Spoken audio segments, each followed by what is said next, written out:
الحمد لله وكفى والصلاة والسلام على سيد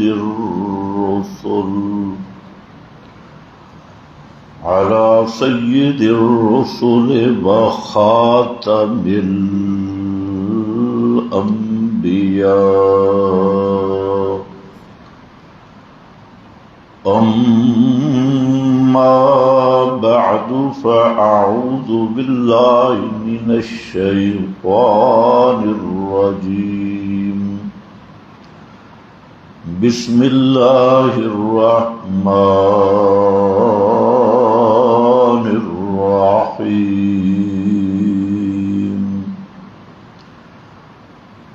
ويدعوننا رغبا ورهبا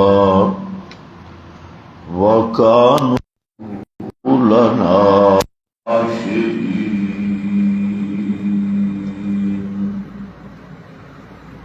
سبحان ربك رب العزة عما يصفون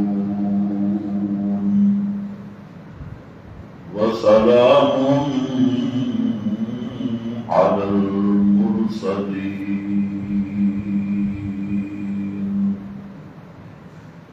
والحمد لله رب العالمين.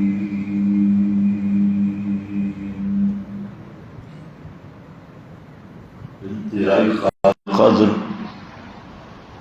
بزرگوں اور بھائیوں، آپ حضرات کے سامنے مسلسل مضمون چل رہا ہے صراط مستقیم کا مفہوم. گزشتہ بیان میں آپ حضرات کے سامنے ذکر ہوا کہ صراط مستقیم کا ایک عنوان ہے سبیل الانبیاء، حضرات انبیاء کرام علیہم السلام کا راستہ. اس میں دو چیزیں ہیں، ایک تو ہے حضرات انبیاء کرام کی دعوت اور دوسرا حضرات انبیاء کرام علیہم السلام کا عمل. یہ دونوں چیزیں صراط مستقیم میں اور تمام امت کے لیے ہدایت کا راستہ ہیں اور کامیابی کا راستہ ہیں. جہاں تک دعوت الانبیاء کی بات ہے تو وہ آپ پورا قرآن پڑھ لیں، اول سے لے کے آخر تک ہر نبی کی دعوت یہی مسئلہ رہی کہ اللہ کے سوا الہ کوئی نہیں. ہر پیغمبر کی دعوت یہی ہے. حضرت نوح سے لے کے امام کائنات تک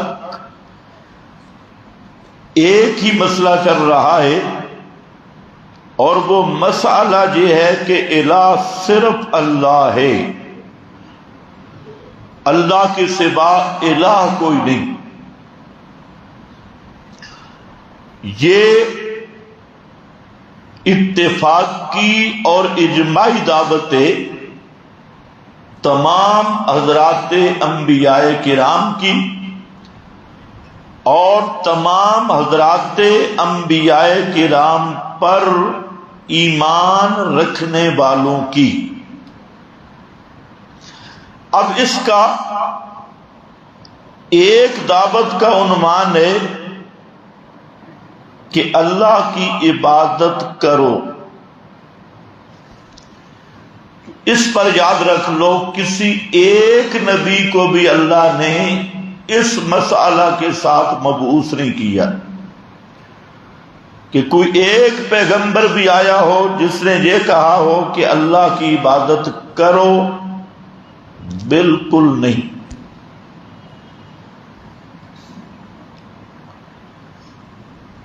ایک نبی بھی ایسا نہیں دنیا میں مبعوث ہوا جو عبادت کا حکم کرنے آیا ہو، جب اس کی بعثت کا مقصد ہو کہ لوگوں اللہ کی عبادت کرو، نہیں ملے گا۔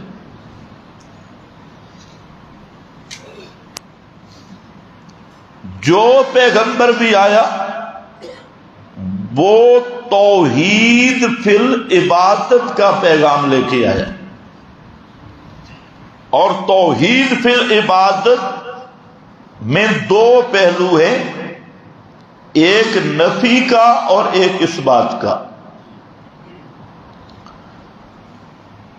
اور مطلب یہ ہے کہ لوگوں اللہ ہی کی عبادت کرو، اللہ کے سوا کسی کی بھی عبادت مت کرو۔ یہ ہے سبیل الانبیاء، انبیاء کا راستہ۔ اس سے بعض لوگوں نے بڑا غلط استدلال کیا، انہوں نے سمجھا کہ انبیاء کی بعثت اس نقطہ پہ ہوئی کہ لوگوں اللہ موجود ہے لہذا اللہ کی عبادت کرو۔ اب وہ اس نقطے پہ ساری زندگی کھڑے ہیں، پہلے ثابت کریں گے جی اللہ پاک موجود ہے، کائنات خود بخود نہیں بنی، اس کو کوئی بنانے والا ہے، فلہذا اس کی عبادت کرو۔ حالانکہ یہ بات ذہن میں رکھ لو کہ جو اللہ کے وجود کا مسئلہ ہے کہ اللہ ہے، یہ ایسا بدیع مسئلہ ہے اور ایسا واضح مسئلہ ہے کہ جو انسان یہ مانتا ہے نا کہ میں ہوں، اسے ماننا پڑتا ہے کہ اللہ ہے۔ اللہ کے وجود کا وہی انکار کر سکتا ہے جو اپنے وجود کا بھی منکر ہو، اسے اپنے وجود میں شک ہو۔ اس لیے آسمانی کتابوں اور انبیاء کا یہ موضوع ہی نہیں کہ اللہ ہے، کیونکہ اللہ کے موجود ہونے کا مسئلہ اتنا پکا اور کلیئر کٹ مسئلہ ہے کہ کوئی عقل رکھنے والا تو کیا غیر عاقل مخلوق بھی اللہ کے وجود کو مانتی ہے۔ تو وجود باری تعالیٰ کی اس بات کا مسئلہ یہ انبیاء کی دعوت کا موضوع نہیں۔ اس لیے آپ پورا قرآن پڑھیں گے، قرآن نے اس پہ دلائل ہی نہیں دیے، کیونکہ جب سورج سامنے کھڑا ہو اور کوئی آدمی کہے جناب سورج کے وجود پہ دلیل پیش کر، تو اس کو تم بھی سمجھتے ہو کہ یہ دلیل کا مطالبہ کرنے والے ہی پاگل ہے۔ جب ایام بیاں سامنے سورج نصف النہار سر پہ سورج کھڑا ہے اور یہ کہتا ہے جی سورج ہے، اس پہ دلیل پیش کر، تو یہ دنیا کے ہر آدمی کے نزدیک یہ احمق انسان ہے، پاگل انسان ہے۔ سورج اپنے وجود پر خود اس کا وجود ہی دلیل ہے۔ تو جہاں تک اللہ رب العزت کے وجود کی بات ہے تو دنیا میں آج تو چونکہ ترقی کا دور ہے اور ترقی کچھ الٹی ہو رہی ہے، دنیا میں وجود باری تعالی کے منکرین سوائے احمقوں کے اور پاگل قسم کے لوگ، فلاسفہ، مناطقہ، ان کے چند لوگ ہی اللہ کے وجود کے منکر رہے، ورنہ 99% پوری کائنات اللہ کے وجود کی قائل رہی۔ آج اگر ہندوستان کے ہندو سے پوچھے، وہ بھی اللہ تعالیٰ کے وجود کو مانتا ہے، یہودی مانتا ہے، عیسائی مانتا ہے، حتیٰ کہ بدھ مذہب مانتا ہے، سکھ مانتا ہے۔ دنیا کے جتنے مذاہب اور جتنے افراد ہیں وہ اللہ تعالیٰ کے وجود کے منکر نہیں ہے۔ یہ جو دہریہ اور آج کل بات نیٹ پہ آ کے آئے ہوئے آکسفورڈ کی پیداوار اور امریکہ کی یونیورسٹیوں کے یہ کیڑے، انہوں نے یہ بات ایک نہیں چھیڑ دی، ورنہ دنیا میں 99% لوگ اول سے لے کے آخر تک اللہ کے وجود کے قائل رہے، اور اللہ تعالیٰ کے وجود کا قائل ہونے والا مسئلہ یہ ادلہ فطریہ کا مسئلہ ہے، ادلہ عقلیہ کا مسئلہ ہے، اور اس میں 99% لوگوں نے کبھی اختلاف نہیں کیا۔ اس لیے تمام انبیاء کی دعوت کا مرکز یہ نہیں شروع ہوا کہ اللہ ہے، فرمایا ما ارسلنا من قبلک من رسول الا نوحی الیہ انہ لا الہ الا انا فاعبدون۔ انبیاء کی دعوت توحید پہ رہی کہ الہ صرف ایک ہے، اس کے سوا الہ کوئی نہیں، تو عبادت صرف ایک کی کرو اور کوئی عبادت کے لائق نہیں۔ اس پہ سب انبیاء کی بعثت ہوئی، اور یہی سبیل الانبیاء ہے، اور یہی دعوت الانبیاء، اور یہی صراط مستقیم ہے جس کو آپ ہر نماز میں مانگتے ہیں، اہدنا الصراط المستقیم۔ یہ وہ راستہ ہے صراط مستقیم۔ اس پر میں دلائل دے چکا ہوں کہ سبیل انبیاء کو صراط مستقیم قرآن نے ذکر کیا ہے، اور قرآن نے ہی سے صراط مستقیم قرار دیا ہے۔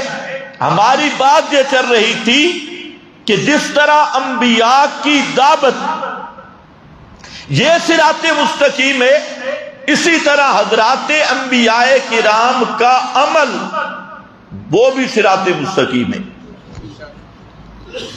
اور اس کی وجہ ہے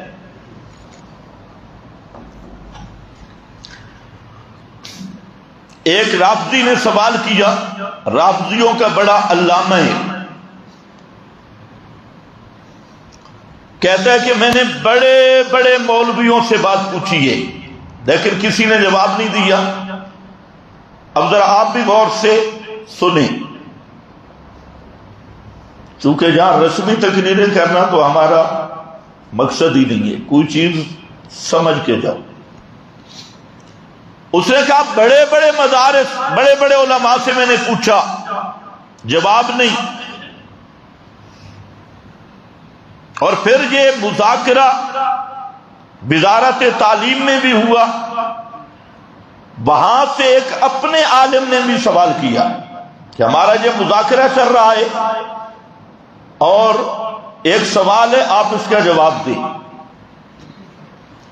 سوال یہ تھا کہ تم اہل سنت کہتے ہو کہ انبیاء معصوم ہیں، انبیاء کے علاوہ کوئی دوسرا معصوم نہیں، جبکہ اہل تشیع کہتے ہیں جیسے انبیاء معصوم ہیں اسی طرح ہمارے 12 امام بھی معصوم ہیں۔ اب تم عصمت کو خاصہ انبیاء مانتے ہو اور غیر انبیاء کے لیے عصمت نہیں مانتے، اس خاصے پہ دلیل پیش کریں کہ معصوم فقط انبیاء ہے اور انبیاء کے علاوہ کوئی دوسرا معصوم نہیں۔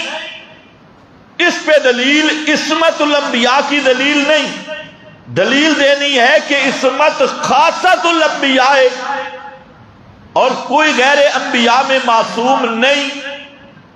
اس پہ کیا دلیل ہے؟ تو میں نے کہا اس پہ دلیل قرآن ہے۔ وہ کہتے قرآن میں کہا، میں نے کہا دیکھ لو، انبیاء کی عصمت کی جو دلیل ہے وہی عصمت کے نبیوں کا خاصہ ہونے کی بھی دلیل ہے۔ تھوڑا سمجھنے کا فرق ہے۔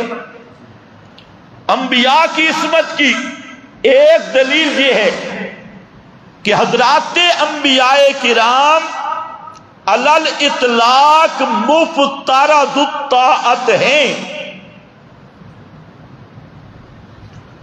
لفظ مشکل تو نہیں بن گئی. علل اطلاق مفترض الطاعت، ہر پیغمبر کی اطاعت مطلقاً فرض ہے، اور مطلقاً فرض اسی لیے ہے کہ نبی معصوم ہے. اگر نبی گناہ کرے تو پھر گناہ میں بھی اطاعت فرض ہوتی. نبی گناہ سے معصوم ہوتا ہے، اس لیے اللہ نے ہر پیغمبر کی مطلق طور پہ کوئی قید نہیں رکھی، کوئی شرط نہیں رکھی، بغیر کسی شرط کے ہر پیغمبر کی اطاعت کو واجب قرار دیا اور فرض قرار دیا. اور یہی سب سے بڑی دلیل ہے عصمت الانبیاء کی. اگر انبیاء سے گناہ صادر ہوتے یا ہو سکتے تو کسی نبی کی اطاعت کو اللہ مطلقاً فرض قرار نہ دیتا، واجب قرار نہ دیتا. ان کی اطاعت کو فرض اور واجب قرار اسی لیے دیا کہ پیغمبر کو پہلے معصوم بنایا، پیغمبر گناہوں سے پاک ہوتا ہے، اس لیے ہر کام میں نبی کی اطاعت فرض ہوا کرتی ہے. یہ تو ایک پہلو ہے. اور دوسرا پہلو، یہ شان سوائے انبیاء کے اللہ نے کسی کو بھی نہیں دی. باقیوں کی اطاعت ہے صحیح، غیر مقلد نہ بننا، ہے اطاعت لیکن مطلق نہیں، مطلق نہیں. اللہ نے قید لگا دی، شرط لگا دی. فرمایا یا ایھا الذین آمنوا اطیعوا اللہ واطیعوا الرسول. آگے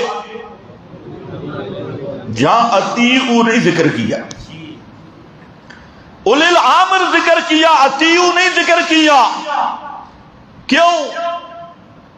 یہ علم عربیت کا ضابطہ ہے کہ جب معطوف ہوتا ہے، جو معطوف ہوتا ہے وہ تابع بنا کرتا ہے، اور وہ معطوف علیہ کے تابع ہوتا ہے. جہاں اللہ نے اطیعوا ذکر اس لیے نہیں کیا کہ غیر رسول کی اتباع کے لیے شرط ہے کہ وہ اطاعت رسول کے دائرہ میں ہو، کتاب و سنت کے دائرہ میں ہو.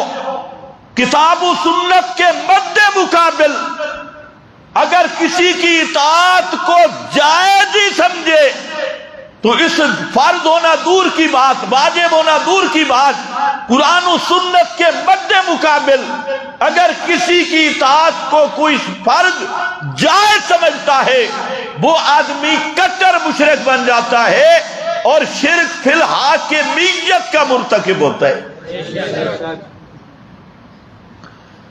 یہاں ہمارے جو غیر مقلد دوست ہیں انہیں یہ بھی نہیں پتا، وہ کہتے ہیں شرک فی الرسالت.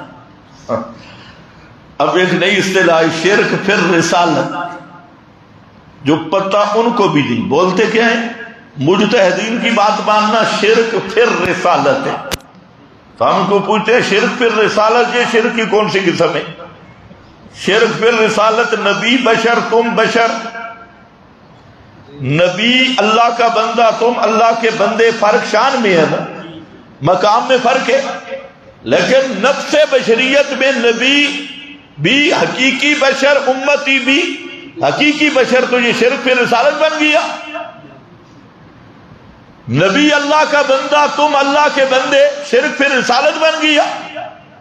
تو یہ کیسی جاہلانہ اصطلاح نکالی شرک فی رسالت. اور شرک فی توحید ہوتا ہے، شرک فی رسالت یہ کوئی اصطلاح نہیں. اور ہم کہتے ہیں کتاب و سنت کے مقابل کوئی آدمی امام ابو حنیفہ، امام شافعی، امام احمد، امام مالک، ان کی اطاعت کرنا تو دور کی بات، ان کی اطاعت کو جائز ہی سمجھے تو وہ آدمی مشرک بن جاتا ہے. کیا بنتا ہے؟ مشرک. اور اس کا شرک فی الحاکمیت کے درجے کا شرک ہے. تو میں اب یہ کیا کہ مطلق اطاعت کس کی فرض ہے؟ اللہ کے نبیوں کی۔ دلیل کیا ہے کہ وہ معصوم ہیں، اور اللہ کے انبیاء کے علاوہ کسی امام کی، کسی فرد کی اللہ نے مطلق اطاعت فرض نہیں کی۔ یہی دلیل ہے کہ عصمت معصوم صرف انبیاء ہیں، انبیاء کے علاوہ دنیا میں کوئی ہستی بھی معصوم نہیں ہے۔ فرق یہی ہے۔ تو وہ خود کہنے لگا یار یہ ایتیں تو ہم روزانہ بیان کرتی ہیں، میں بیان کرنا اور بات ہوتی ہے اور کھوپڑی میں سمجھنا کچھ اور بات ہوتی ہے۔ بیان سارے کرتے ہیں لیکن سمجھنا یہ اللہ کی توفیق ہوتی ہے۔ جو عصمت الانبیاء کی دلیل ہے وہی ان کے مزعومہ اماموں کی عصمت کی نفی کی دلیل ہے، اور غیر مقلدین کے پروپیگنڈا، رات دن کے جھوٹ کا بھی جواب لوگوں کو کیا کہتے ہیں؟ جی اللہ رسول کے مقابل ابو حنیفہ کو مانتی ہیں، شافعی کو مانتی ہیں، فلانے کو مانتی ہیں۔ ہم کہتے ہیں ابو حنیفہ، شافعی، مالک، احمد تو ائمہ ہیں، اللہ کے رسول کے مقابل بالفرض ہو نہیں سکتا۔ اگر کسی صحابی کا قول اس کو بھی کوئی جائز سمجھے ماننا تو وہ بھی انسان مسلمان نہیں رہتا۔ امام ابو حنیفہ، امام شافعی تو صحابہ سے بہت کم درجے کے لوگ ہیں۔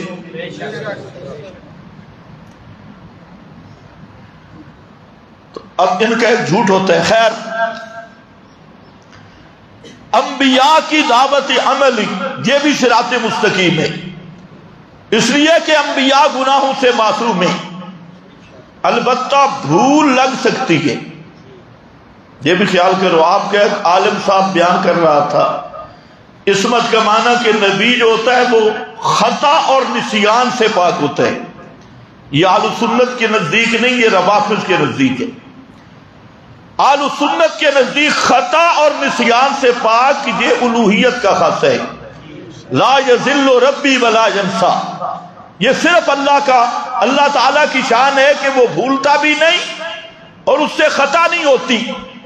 عصمت کا یہ مفہوم نہیں کہ پیغمبر کو بھول بھی نہ لگے یا پیغمبر سے لغزش اور خطا بھی نہ ہو، یہ مفہوم قطعا نہیں۔ البتہ اتنی بات ذہن میں رکھ لو کہ ہر امتی کی بھول کا حکمت اور ہوتی ہے، پیغمبر کے بھول کی حکمت اور ہوتی ہے۔ پیغمبر بھول بھی جائے تو امت کے لیے دین بنا کرتا ہے، پیغمبر کا بھول جانا بھی امت کے لیے دین بنتا ہے۔ اور ایک اور دوسرا، اللہ کسی پیغمبر کو خطا اور نسیان پہ باقی نہیں رکھتے، فوراً تنبیہ آ جاتی ہے اور اللہ تعالیٰ نبی کی تربیت کر دیتے ہیں۔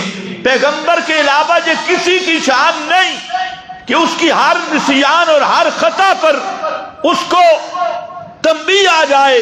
یہ صرف نبی کا مقام ہوتا ہے کہ جہاں پیغمبر سے لغزش ہوتی ہے، نسیان ہوتا ہے۔ پہلی بات تو میں نے یہ کی کہ پیغمبر کا بھول جانا بھی امت کے لیے ہدایت بنتا ہے۔ دیکھو نبی کریم علیہ السلام بھول گئے، بخاری مسلم میں حدیث ہے، ظہر کی نماز پڑھائی، بعض روایات میں، اور 2 رکعتوں پہ سلام پھیر دیا۔ اب صحابہ کرام، اللہ تعالیٰ نے آپ کو رعب اور جلال بھی اتنا دیا تھا، دنیا میں تو یہ قانون ہے کہ جو آدمی کسی کے زیادہ قریب ہو تو اس کا رعب ختم ہو جاتا ہے، لیکن امام الانبیاء کی شان یہ تھی کہ جو آدمی پیغمبر کریم کے زیادہ قریب ہوتا اس پر ہیبت اور رعب اتنا زیادہ بڑھتا جاتا۔ یہ آپ کی شان کا مقام تھا، جتنے قرب تھا اتنی ہیبت تھی، اتنا رعب تھا۔ اگلی صف کے صحابہ خاموش ہیں اور اس نیت سے خاموش ہیں کہ اگر بھول بھی گئے تو اللہ خود بتا دے گا۔ پیغمبر سے بھول ہو گئی تو کون بتائے گا؟ اللہ۔ خود بتا دے گا۔ ایک عام دیہاتی صحابی جس کو کہتے تھے ذوالیدین، ذوالیدین کا معنی ہوتا ہے ہاتھوں والا، تو ہاتھ تو سب کے ہیں، اس کے تھوڑے لمبے ہاتھ تھے، ذوالیدین وہ کھڑا ہوا اور جٹ تھا صحابی، آواز بھی تھوڑی اونچی، اس نے کہا کسرت الصلاۃ ام نسیت یا رسول اللہ، نماز کم ہو گئی یا آپ بھول گئے؟ اکسرت الصلاۃ ام نسیت یا رسول اللہ، دو میں سے ایک ہو گیا، یا آپ بھول گئے یا نماز کم ہو گئی۔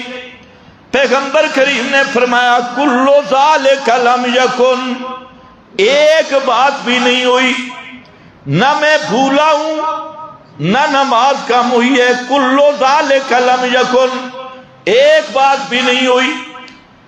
اب وہ صحابی ہے، پھر بولا، انہوں نے کہا یا رسول اللہ ایک بات ضرور ہو گئی، 4 رکعتوں کی بجائے 2 پہ سلام پھیرا، یا نماز کم ہو گئی یا آپ بھول گئے، 2 میں سے ایک ضرور ہے۔ جب آپ نے حضرت صدیق اکبر فاروق اعظم کی طرف دیکھا، انہوں نے کہا جی ہاں، مسئلہ سادہ کا ذوالجدین کہتا تو ٹھیک ہے، اب بظاہر تو آپ بھول گئے، لیکن امت کے لیے دین بنا نہ بنا؟ آپ بھول جائیں تو کیسے کرنا ہے؟ جیسے پیغمبر کریم نے سجدہ صاحب کیا، سجدہ صاحب کی تعلیم تھی، اور یہی حکمت ہے کہ نبی بشر ہوتا ہے۔ اگر نبی کی حقیقت نور ہو تو وہ نمونہ ہی نہیں بن سکتا۔ یہ جو نوری پارٹی ہے، نوری پارٹی، سارے نقلی نور کٹھے ہوئے اور انہوں نے سمجھا کہ نبی کی عظمت تب ہے کہ نبی کی حقیقت نور ہے، اور ان جھلوں کو یہ بھی نہیں پتا کہ نبی کا کمال ہی بشریت میں ہے، نبی کی عظمت ہی بشریت میں ہے، نبی کی شان ہی بشریت میں ہے۔ اور اللہ نے یہی حکمت سورہ بنی اسرائیل میں ذکر کی، جو ان کے پچھلے تھے پرانے مشرک، وہ بھی یہی کہتے تھے ابعث اللہ بشرا رسولا۔ یہ بات ہمیں سمجھ نہیں آتی کہ بشر بھی ہو اور رسول بھی ہو، یہ تو ہمارے پکے باب ابلیس نے ہمیں عقیدہ بتایا ہوا ہے کہ بشر ہو کے رسول کوئی نہیں ہو سکتا، بشریت اور رسالت جمع نہیں ہو سکتی، یہ تو ہمارے پرانے اکابر کا مذہب ہے۔ اللہ نے فرمایا میرے پیغمبر آپ اپنا اعلان کر دیں، قل سبحان ربی ہل کنت الا بشرا رسولا، آپ اعلان کر دو کہ میرا رب شریکوں سے پاک ہے، میں بشر رسول ہوں، بشر رسولا۔ یہاں ترجمہ کرنے کی ضرورت بھی نہیں، بشر پہلے رسول، عام جٹ کے سامنے پڑھو نا بشر رسولا، بشر رسولا۔ ہمارے حضرت مولانا محمد یوسف رحمانی صاحب رحمہ اللہ ایک مولوی سے مناظرہ کر رہے تھے، تو مولوی کبھی کدھر پھرتا کبھی کدھر پھرتا، انی جاعل فی الارض خلیفہ پہ جاتا، کبھی کدھر جاتا کبھی کدھر جاتا۔ انہوں نے کہا صرف ایک ہی بات کر، میں قرآن سے دکھا رہا ہوں بشر رسولا، اگر تیرے میں جرأت ہے تو قرآن سے نکال دے نور رسولا، بات ختم۔ میں دکھا رہا ہوں بشر رسولا، تو دکھا دے نور رسولا۔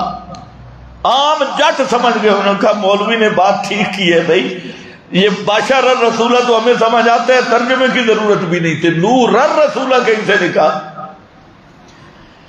تو نبی کا کمال بشریت ہے، اسی لیے اگر نبی نوری ہو اسے بھوک نہیں لگے گی، پیاس نہیں لگے گی، اسے تقاضا نہیں، نکاح نہیں، شادی نہیں، اولاد نہیں، سسرال نہیں، داماد نہیں، خاندان نہیں، تو پھر وہ امت کے لیے نمونہ کیسے بنے گا؟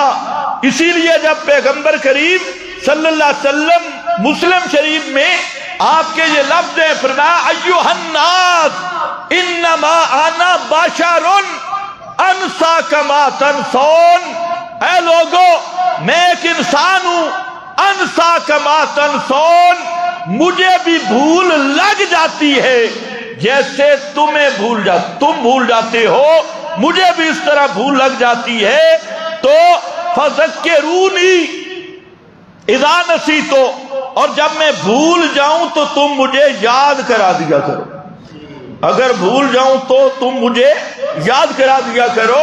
تو نسیان نبی کو بھی ہوتا ہے، خطا بھی ہو جاتی ہے، لغزش بھی ہو جاتی ہے، لیکن امت کے نسیان اور نبی کے نسیان میں زمین و آسمان کا فرق ہے۔ نبی بھول جائے تب بھی امت کے لیے دین ہے اور صراط مستقیم ہے، اور نبی سے خطا ہو جائے، لغزش ہو جائے، گناہ نہیں ہوتا، لغزش ہو جائے اور بھول چوک ہو جائے تو اللہ اپنے نبی کو فوراً تنبیہ کر دیتے ہیں، پیغمبر کو اس خطا پہ باقی نہیں رکھا جاتا۔ آپ نے واقعہ سنا ہے نابینا صحابی والا،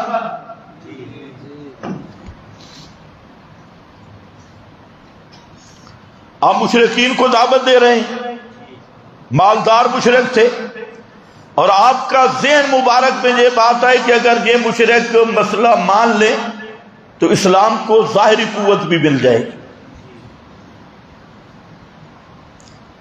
وہ نابینا آیا عبداللہ ابن ام مکتوم، تو نابینے کو تو نظر نہیں آتا نا جی، اختلافی مسئلہ تو نہیں ہے بھئی، نابینا آدمی ہو اسے نظر آتے؟ کوئی دیوبندی بریلوی اہل حدیث لڑ کسی کا اختلاف ہو، بھئی نابینا اوپر سے نہیں دیکھتا، وچو وید ہے۔ عجیب بات ہے، سارے فرقے متفق ہیں کہ نابینے کو نظر، اچھا نابینے کے روح اندر ہوتی ہے یا نہیں؟ روح اندر موجود ہے لیکن نظر نہیں آتا، تو کمال تو اس احمق کی ہے جو کہتے ہیں مردے دیکھتی ہے اور پہچانتی ہے، اندر روح نہیں، یہ مردوں کو دکھانے کے لیے تیار ہے۔ اور جہاں نبی کا نابینا صحابی ہے، صحابی بھی ہے، نابینا بھی ہے، صحابی بھی نابینا بھی، معلوم ہوتا ہے کہ ان آنکھوں سے دیکھنا بھی صحبت کے لیے ضروری نہیں، پیغمبر کی مجلس کا نصیب ہو جانا ایمان کی حالت میں، یہی صحابیت ہے۔ من لقی النبی بالایمان، ابن حجر، علامہ عینی، شارح طیبی سب نے لکھا من لقی النبی بالایمان، جس کو ایمان کی حالت میں نبی کی مجلس نصیب ہو جائے وہ صحابی ہے۔ ابھی ذرا حج کا موسم بھی آ رہا ہے، ان حاجیوں کو پوچھو حاجی بننے جا رہے ہو یا صحابی بننے جا رہے ہو؟ تمہیں اللہ کرے سمجھ ہے، حاجی تیاری کر رہے ہیں، ان کو کہو ذرا بتا دو حاجی بننے جا رہے ہو یا صحابی؟ کس نیت سے جا رہے ہیں جی؟ یا صحابی بننے؟ کوئی واپس آئے اس کو آپ مبارک دے، مبارک جی صحابی بن کے آئے اور میں تجھے دیکھ کے تابعی بن گیا، صحیح ہے؟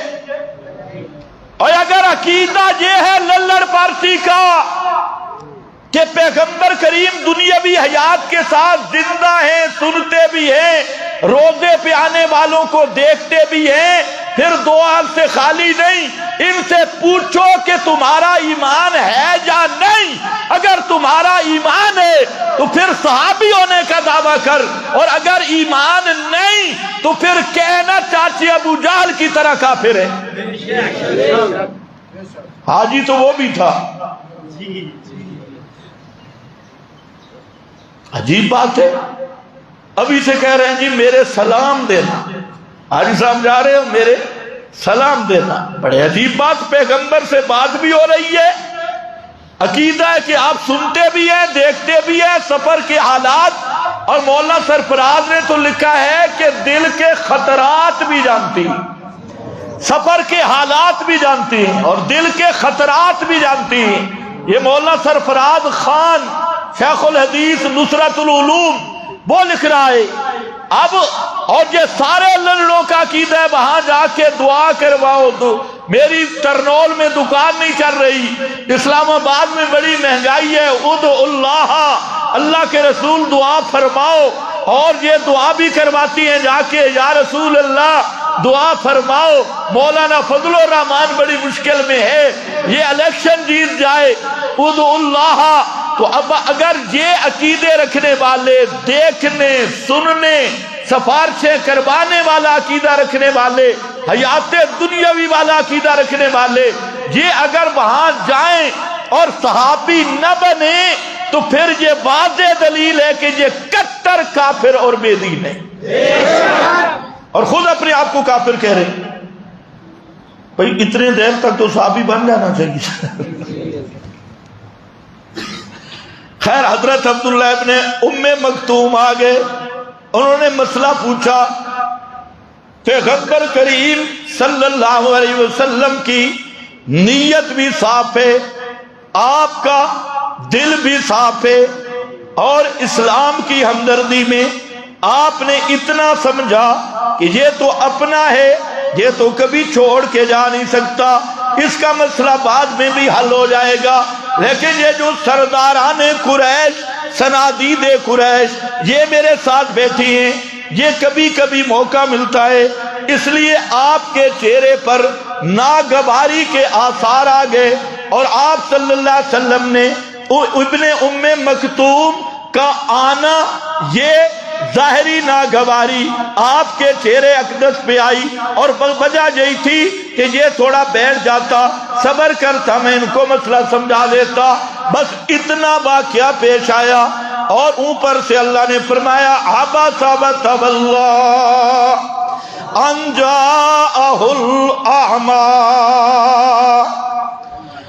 عبس وتولی، اچھا میرے پیغمبر، عبس وتولی، منہ موڑا بھی اور منہ پہ تریڑی بھی آ گئی، ناگواری کے اثرات بھی آ گئے کہ یہ اعمیٰ نابینا صحابی تیری مجلس میں آیا. آگے پوری تنبیہ کر دی کہ میرا پیغمبر جن کے پیچھے تو لگائے وہ بالکل خالی بھانڈے ہیں، وہ کبھی سمجھنے والے نہیں ہیں، اور یہ درد لے کے آیا تھا، یہ اپنا مسئلہ سمجھنا چاہتا تھا. اس لیے آپ کی شایان شان، آپ کی عظمتوں کے لائق نہیں ہے، آپ کی شایان شان نہیں ہے کہ آپ ان چودھریوں کی رعایت کریں اور اپنے غریب صحابہ سے منہ موڑیں. یہ آپ کے شایان شان نہیں. تھوڑی سی لغزش ہو گئی، فوراً تنبیہ آ گئی، فوراً تنبیہ آ گئی.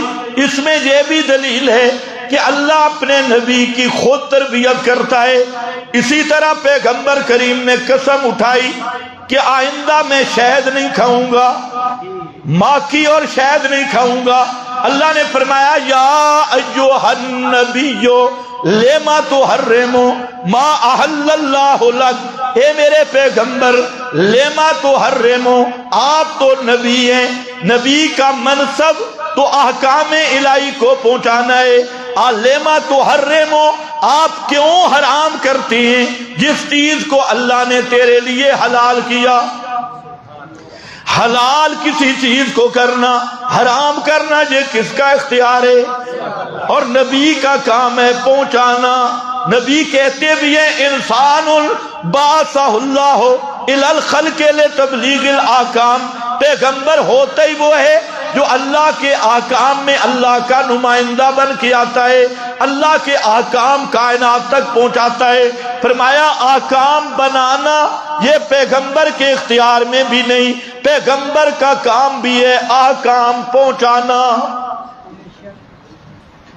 کسی چیز کو حلال حرام کرنا یہ رب کا اختیار ہے. فرمایا میرے پیغمبر قسم کا کفارہ ادا کرو اور شہد استعمال کرو. بادشاہ میں ہوں، حاکم اعلیٰ میں ہوں، میری اجازت کے بغیر شہد سے رکے کیوں؟ لما تحرم ما احل اللہ لک، اور یہ اس لیے کہ نبی کی ہر بات امت کے لیے نمونہ ہے، ہدایت ہے، اس لیے اللہ نے پیغمبر کریم کو کسی لغزش پہ باقی نہیں رکھا، کسی نسیان پہ باقی نہیں رکھا۔ تو میں عرض کر رہا تھا، اور ساتھ یہ بھی سن لو کہ جب پیغمبر کریم نے فرمایا میں شہد نہیں کھاؤں گا، یہ حدیث بنی یا نہیں بنی؟ یہ حدیث ہے، اور اوپر قرآن آ گیا، درمیان میں راوی شابی بھی کوئی نہیں۔ پیغمبر کریم براہ راست کہہ رہے ہیں میں شہد نہیں کھاؤں گا، یہ حدیث رسول بن گئی، اوپر قرآن آ گیا۔ اسی لیے بعض روایات میں آیا اللہ کے رسول فرماتے ہیں کلام اللہ ینسخ کلامی بکلامی لا ینسخ کلام اللہ۔ اللہ کا کلام جب آ جائے تو اللہ کا کلام میری بات کو تو مٹا دیتا ہے، لیکن میرا کلام رب کی بات کو مٹا نہیں سکتا، اللہ کے کلام کو مٹا نہیں سکتا، نسخ نہیں کر سکتا، مٹا نہیں سکتا۔ اس لیے میرا بھائی آج تو لوگ جھوٹے راویوں کی روایتیں لے کے پھرتے ہیں، نواسب روافض کی روایات لے کے منڈی لگائی ہوئی ہے۔ یہاں تو پیغمبر کریم کے منہ مبارک سے لفظ نکلے ہیں، اوپر سے قرآن آ گیا، قرآن آیا، حدیث تو واپس ہو گئی، کفارہ بھی ادا ہو گیا، لیکن قرآن کا مسئلہ اپنے مقام پہ جم گیا اور قائم رہا۔ پتہ چلتا ہے جب صاحب قرآن خود قرآن کے متبع ہیں، بھلا صاحب قرآن کی حدیث وہ قرآن کے خلاف آ کیسے سکتی ہے؟ تو انبیاء کا راستہ یہ صراط مستقیم، درمیان میں جو دو سوالوں کا جواب میں نے دے دیا۔ اب انبیاء کی عملی دعوت کیا ہے؟ بالکل اختصار کے ساتھ حضرت آدم سے لے کے حضرت محمد مصطفیٰ تک صلی اللہ علیہ وسلم انبیاء کا طریق سن میرا بھائی۔ قرآن مقدس بیان کر رہا ہے، یہاں جو ذکر کیا وَيَدْعُونَنَا رَغَبًا وَرَهَبًا، یدعوننا رغبا ورہبا، ہر پیغمبر نے اپنی حاجت اور مشکل میں صرف مجھے پکارا ہے، کسی اور کو نہیں پکارا، کسی کی سور و پکار نہیں کی۔ یہاں اس نام میں بڑا راز ہے۔ حضرت شیخ القرآن رحمت اللہ تعالی علیہ فرماتے تھے یہ سورۃ الانبیاء یہ نا والی سورت ہے۔ کس والی؟ بولو نا۔ نا کا معنی ہم، یدعوننا رغبا ورہبا، پکارتے تھے صرف مجھے، اور کیسے پکارتے تھے؟ رغبا، رہبا، میری رحمت پہ امیدیں رکھ رکھ کے، اور میرے غضب سے ڈر ڈر کے، میرے جلال سے ڈر ڈر کے۔ یہ ہے طریقہ دعا کا، یدعوننا، پکار بھی صرف اپنے رب کو۔ اگر یہ مسئلہ پکا ہو جائے سارے مسائل سے جان چھوٹ جائے، لیکن یہ مسئلہ پکا نہیں ہو رہا۔ اول تو اللہ کو پکارنا ہی نہیں۔ احمد رضا خان نے لکھا ہے ان کے ملفوظات شریف میں، یہ بھی مذہب کا امام ہے، اس نے لکھا کہ ایک جنید بغدادی جا رہا، جنید بغدادی اللہ کے ولی ہیں، ان لوگوں نے اولیاء اللہ پہ بھی جھوٹ بولے، انبیاء پہ بھی جھوٹ بولے، تو وہ لکھتا ہے کہ جنید بغدادی جا رہے تھے یا کوئی اللہ والا، وہ جا رہا تھا مصلی بچھا کر، جنید بغدادی اللہ والا جا رہا تھا مصلی بچھا کر سمندر کی پیٹھ پر، تو ایک آدمی نے کہا مجھے بھی ساتھ دے چل، کہا ٹھیک، اب ذرا سننا کہ اس اللہ والے نے کہا کہ تو میرے ساتھ چل، لیکن وظیفہ کیا کرنا ہے؟ یا جنید یا جنید یا جنید۔ اس نے شروع کر دیا یا جنید یا جنید یا جنید، مسلح پانی پہ چلا جا رہا تھا۔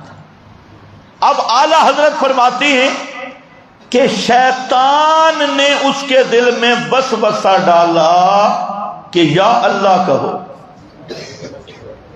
سمجھ گئے؟ یہ اعلی حضرت ہے۔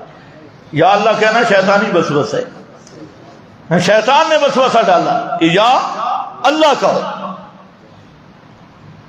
یا اللہ کہو، یعنی اللہ سے براہ راست مانگنا اس دھرم میں شیطانی وسوسہ ہے۔ کہتا ہے یا اللہ کہا تو آیا غوطہ، ایک بھی اور دوسرا بھی۔ تو بزرگ نے کہا ابھی یا جنید تک پہنچے نہیں اور یا اللہ پہلے کہنا شروع کر دیا۔ دوبارہ پڑھو یا جنید یا جنید۔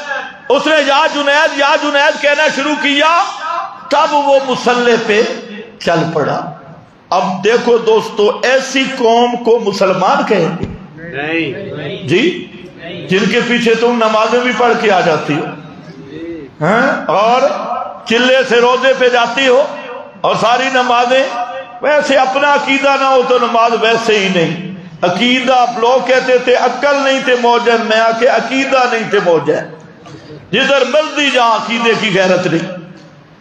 تو یہ عقیدہ کہ رب کو پکارنا شیطانی وسوسہ اور جنید کو پکارنا یہ ہے سیدھا راستہ، یہ لوگ بھی اپنے آپ کو مسلمان کہتے ہیں۔ اور تعجب ہے ان لوگوں پر، آج آپ کے ارد گرد ایسے برساتی مفتی پیدا ہو چکے ہیں۔ پہلے برساتی مینڈک پیدا ہوتے تھے اور آج اسی رنگ میں ایسے مفتی ہیں۔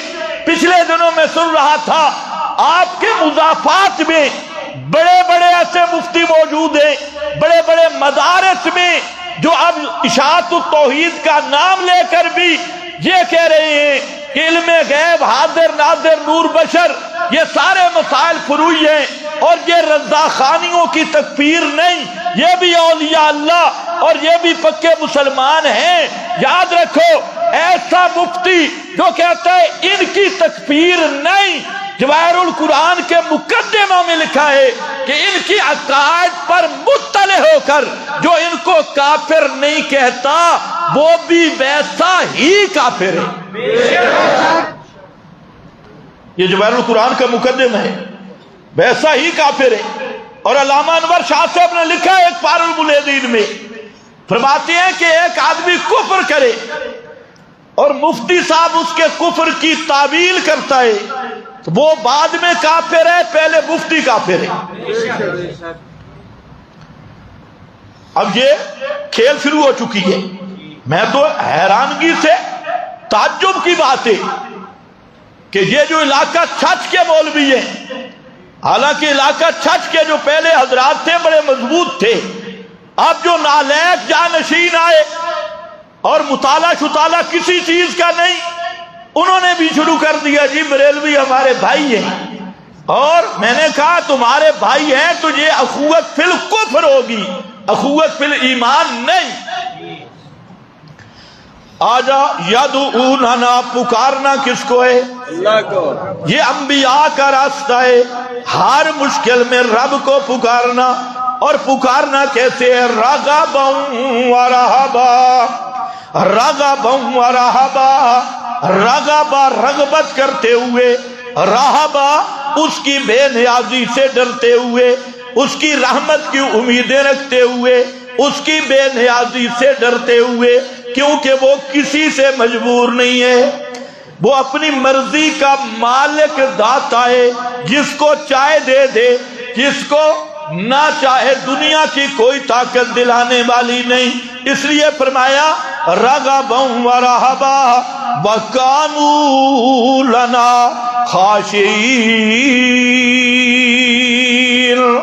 خاشعین کے دو معنی کیے مفسرین نے، ایک معنی کیا کانوا لنا خاشعین متضرعین، یہ سارے میرے دربار میں زاریاں کرنے والے تھے، رو رو کر مانگنے والے تھے، منتیں زاریاں کرنے والے تھے۔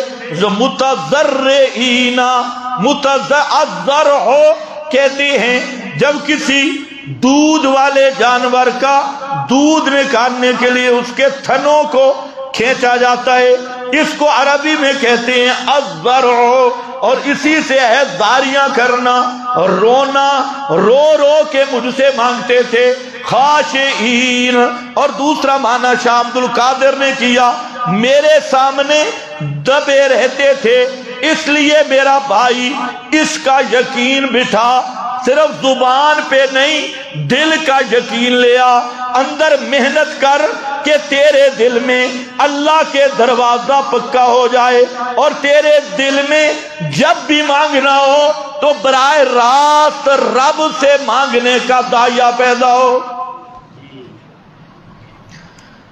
یہ صرف سننے سنانے کا کام نہیں ہے، یہ تدبر اور غور کا کام ہے۔ آج بڑے بڑے مواحد ہیں، لیکن جب مشکل پڑتی ہے، امتحان پڑتا ہے تو پھر اللہ بھول جاتے ہیں، پھر ظاہری سہارے۔ اور صحابہ وہ تھے، انبیاء وہ تھے کہ جو رب سے مانگتے، اسباب بھی رب سے مانگتے تھے۔ اللہ نے خود اصحاب رسول کا اسوہ بیان کیا کہ وہ مکہ میں رہ گئے، آپ مدینہ میں چلے گئے، اور مکہ کے مجبور مظلوم صحابہ وہ مکہ کے اندر بیٹھ کے یا رسول اللہ مدد نہیں کہہ رہے اور اللہ کے رسول کو نہیں پکار رہے، زندہ پیغمبر مدینہ منورہ میں موجود ہے، اور جہاں مظلوم صحابہ جو مکہ میں رہ گئے وہ کہتے ہیں ربنا اخرجنا من هذه القرية ظالم اهلها، ربنا اے ہمارے پروردگار تو ہمیں نکال اس بستی سے، اس بستی کے لوگ ہم پہ ظلم کرتے ہیں، واجعل لنا من لدنک ولیا واجعل لنا من لدنک نصیرا، اللہ ہمارے نکلنے کے اسباب بھی تو پیدا کر، ہم اسباب بھی تجھ سے مانگتے ہیں اور مدد بھی تجھ سے مانگتے ہیں۔ یہ ہے صحابہ کا عقیدہ۔ یہ مکہ میں ہیں، مظلوم ہیں، مجبور ہیں، مقہور ہیں، اور مشرکین ظلم کی انتہا کر رہے ہیں، لیکن ہیں مکہ کی بستی میں، اور پکار کس کو رہے ہیں؟ ربنا اے ہمارے پروردگار، اخرجنا تو ہمیں نکال، اخرجنا من هذه القرية اس مکہ کی بستی سے تو ہمیں نکال دے، المدد یا رسول اللہ نہیں، اغثنی یا رسول اللہ نہیں، اور غیر اللہ کی پکار کے نعرے نہیں، المدد یا علی کے نعرے نہیں۔ حضرت علی بھی مدینہ منورہ میں موجود ہیں، پیغمبر کریم بھی مدینہ منورہ میں موجود ہیں، کسی کو نہیں پکارتے، اور پکارتے کس انداز میں ہیں کہ اے ہمارے پروردگارا نکال بھی تو اور وسیلہ بھی تو بنا دے۔ وسیلہ بھی، ہاں مواحد وہ ہوتا ہے جو وسیلہ بھی رب سے مانگتا ہے، مشرک وہ ہوتا ہے جو وسیلے اپنی طرف سے بنا لیتا ہے۔ مشرک وسیلہ بناتا ہے، ہؤلاء شفعاؤنا عند اللہ، یہ کسی قبر والے کو وسیلہ بنائے گا، کسی حجر شجر کو وسیلہ بنائے گا، اور مباحث کیا کہتے ہیں؟ واجعل لنا من لدنک ولیا واجعل لنا من لدنک نصیرا، اللہ تو مدد کر، تے مدد کے اسباب بھی تو مہیا کر دے، اسباب بھی تو بنا دے، وسیلے بھی تو آپ بنا دے، اسباب بھی تو آپ بنا دے۔ اسی لیے میرا بھائی یدعوننا یہ ہے صراط مستقیم، صرف رب سے مانگنا ہر حاجت اور ہر مشکل میں، اور رب سے مانگتے ہوئے ساری کائنات سے منقطع ہو جانا، اسباب سے منقطع ہو جانا، غیر اللہ کو دل سے نکال دینا، اسی پہ محنت کر لے۔ یہی اصل توحید کی جڑ ہے کہ تیرے دل میں غیر اللہ نکل جائے، اسباب نکل جائیں، وسائل نکل جائیں، اردا گرد کے آلات نکل جائیں، تیرے دل کے اندر ہو تو صرف رب ہو، اور بس اسباب اور وسائل بنانے والا بھی رب ہے، اسی کو حوالہ دے۔ ایک دوسرا، رب سے مانگ امیدیں رکھ کے، رب پہ یقین اور امید ہو اور اس کی بے پرواہی اور بے نیازی کا ڈر ہو اور زاریاں کر کر کے مانگ اور صرف رب سے مانگ، یہ انبیاء کی مجموعی عملی دعوت ہے۔ اس پر اللہ نے یہاں 4 نبیوں کا ذکر کیا، 4 انبیاء، بالکل مختصر 2 منٹوں میں سن لو۔ پہلا نبی حضرت نوح ہے، یہاں جو لفظ ہے نا یدعوننا، اس نا کو یاد رکھنا، یدعوننا 4 انبیاء کا ذکر ہے۔ اور آج پوری دنیا میں پھر لو، یہ جو لوگ مارے مارے قبروں پہ پھرتے ہیں، مزاروں پہ پھرتے ہیں، تعزیہ تبوت پہ پھرتے ہیں، وہ بھی 4 احوال سے خالی نہیں ہوتے۔ یا تو قبر والے اور تعزیہ تبوت والے امام ولی پیر فقیر کو پکارتے ہیں اس لیے کہ وہ دشمنوں کے مقابلے مغلوب ہوتے ہیں اور دشمن کے مقابل فتح چاہتی ہیں، اس لیے پیرنی کے ٹوٹکے بھی لے آتی ہے۔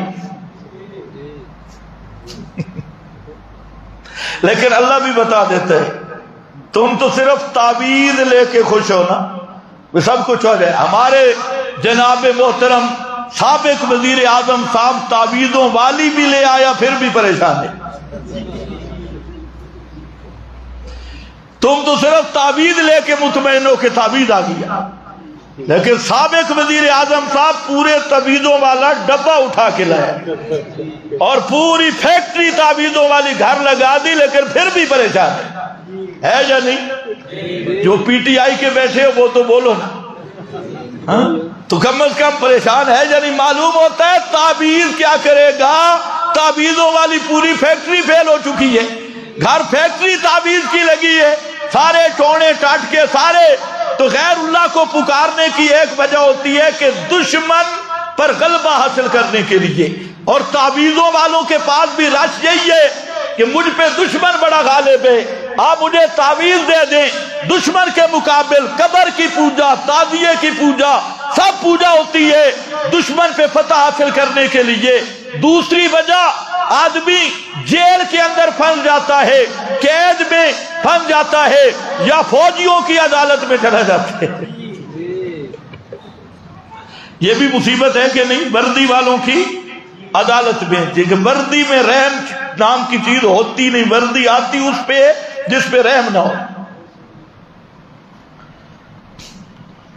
تو قید میں پھنس گیا، اب ضرورت پڑ گئی مزار والوں کا مطالعہ کرو، تعزیہ تبوت والوں کا مطالعہ کرو، تعویذ کی دکانوں پہ جانے والے بے ایمانوں کا مطالعہ کرو، وہ اسی میں پھنسے ہوئے ہیں۔ ہمارا قیدی رہا نہیں ہو رہا، جیل میں پھنس گئے ہیں، سارے ٹونے ٹوٹکے اسی پہ ہیں۔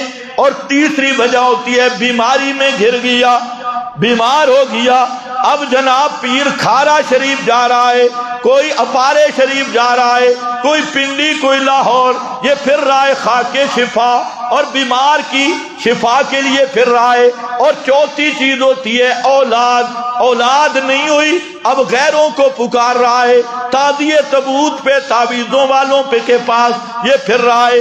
یہ 4 اصل ضرورتیں ہوتی ہیں جس کی وجہ سے در در کے چکر کاٹنے پڑتے ہیں۔ اللہ نے یدعوننا پر 4 نبیوں کا واقعہ ذکر کیا، اور اسی نا کے ساتھ اور نادا کے ساتھ، نادا کے لفظ کے ساتھ اور نا کے لفظ کے ساتھ 4 انبیاء کا واقعہ ذکر کر کے فرمایا دیکھو یہ 4 ضرورتوں والے ہر حال میں صرف مجھے پکارتے تھے۔ اوے کائنات والو، یہی صراط مستقیم ہے۔ کسی مصیبت بھی آ جائے تو اس مصیبت میں پکارنا صرف کس کو ہے؟ پہلا نبی حضرت نوح ہے، فرمایا بنوحا اذ نادا من قبل، اذ نادا لفظ آیا، اور میرا نوح پیغمبر اس نے مجھے پکارا اس سے پہلے، اور کیا؟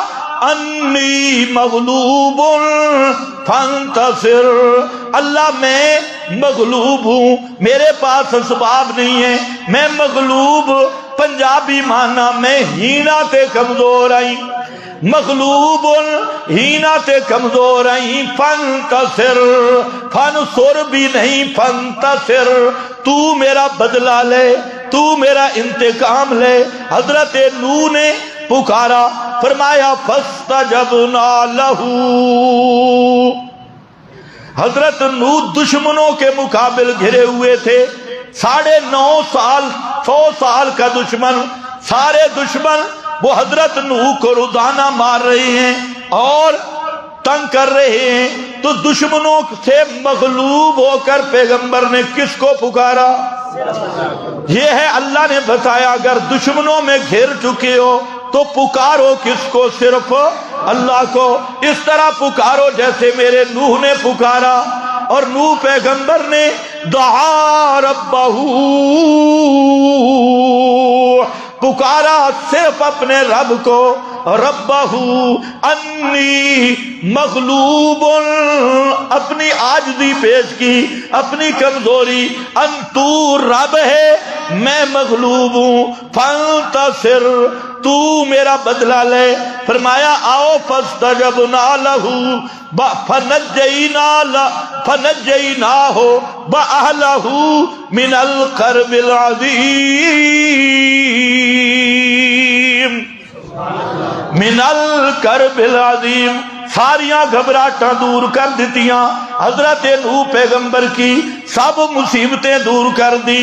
وَنَصَرْنَاهُ مِنَ الْقَوْمِ الَّذِينَ كَذَّبُوا بِآيَاتِنَا، یہ پورا مضمون ذکر کیا۔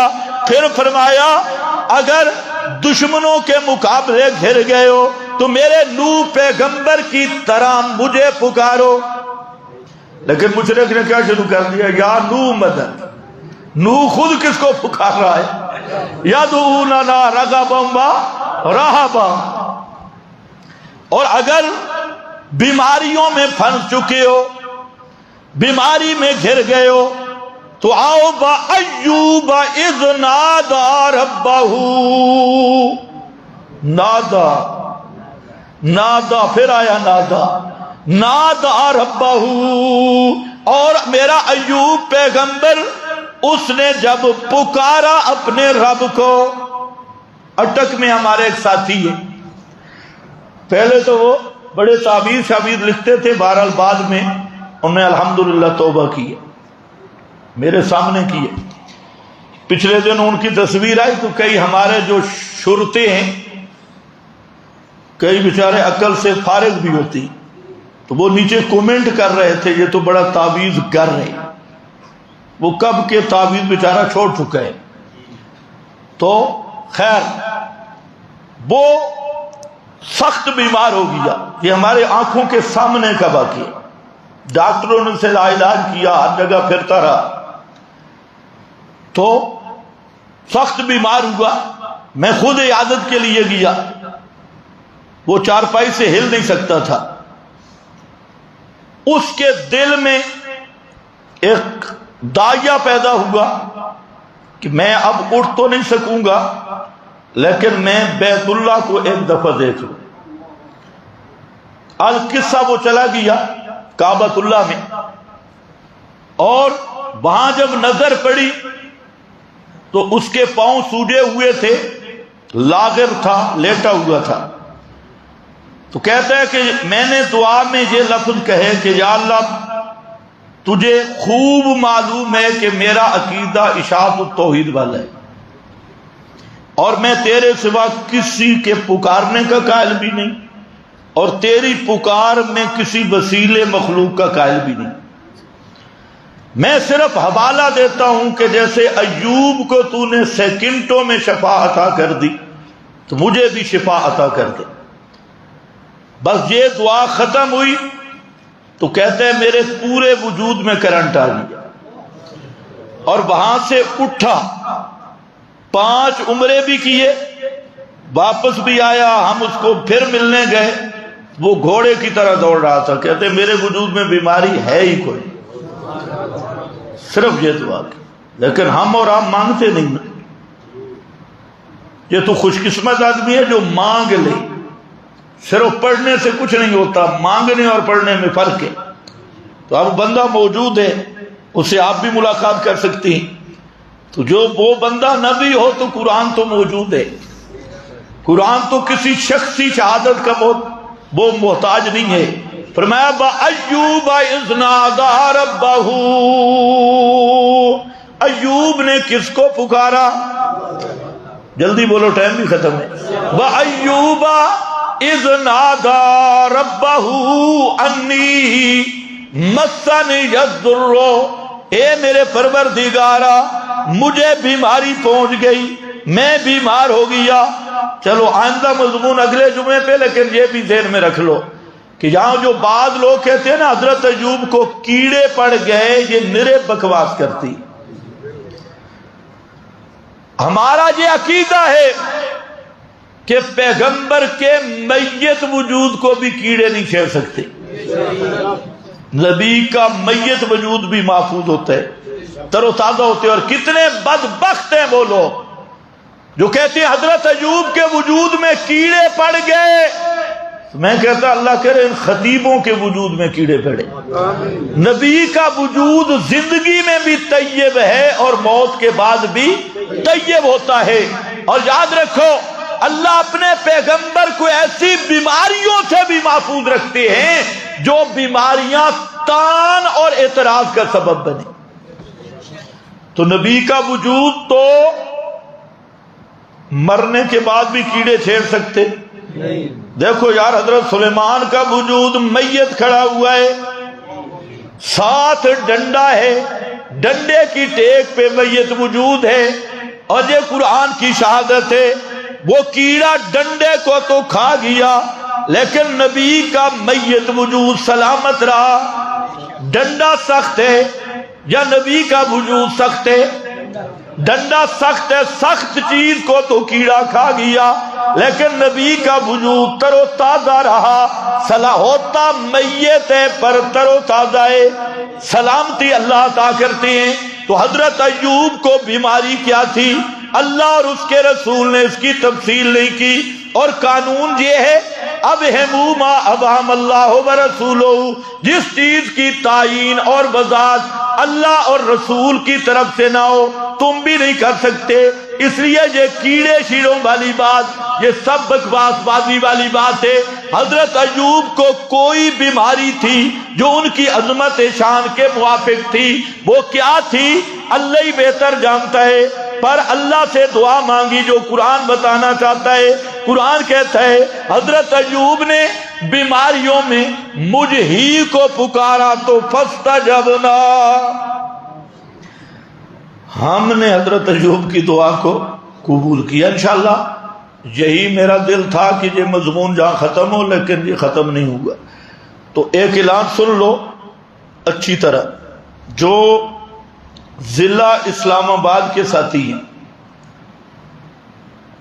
وہ پیغام بھی سن لیں اور آگے بھی پہنچانا ہے کہ انشاءاللہ اتوار والے دن، یہی آنے والی اتوار، کل ہفتہ اور پرسوں اتوار والے دن 9 بجے آپ کے اسی مرکز میں ضلع اسلام آباد کی شورا کی میٹنگ ہوگی.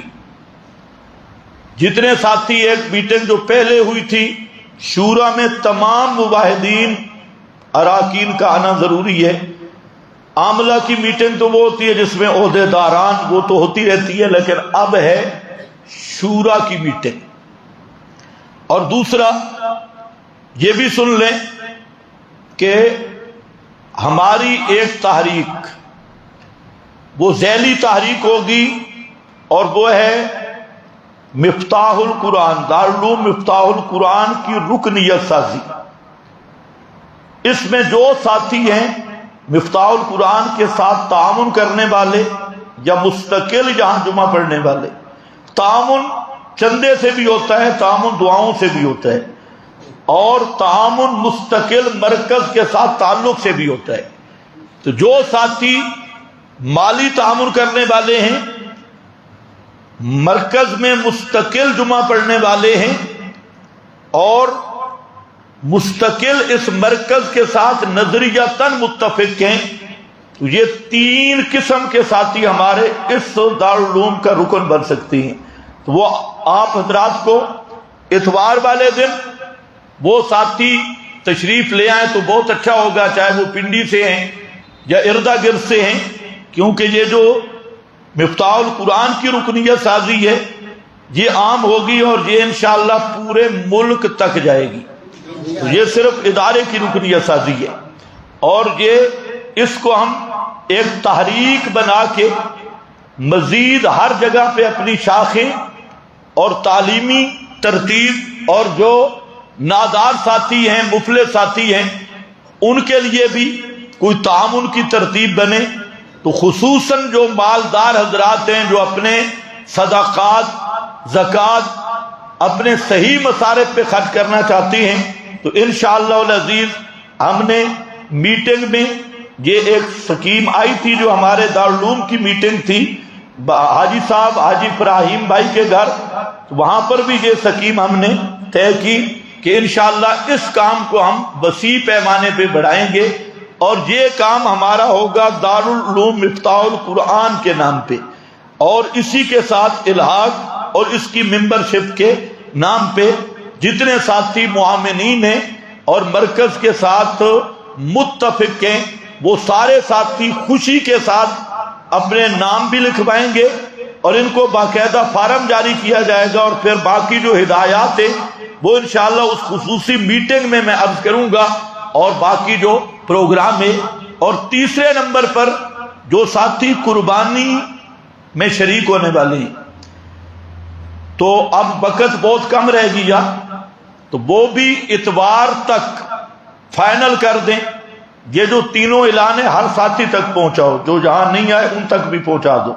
آج کل فون کا ذریعہ بہترین ہے تو اتوار والے دن فائنل کر دیں. اتوار والے دن کے بعد پھر معذرت ہوگی کیونکہ ہم اس کا حساب کتاب بھی کریں گے اور اس دفعہ ذرا ٹائم پہ جانوروں کی خرید بھی ہوگی اجتماعی قربانی کے لیے. یہ 3 باتیں ذہن میں رکھ کے سنتے پڑھ لو.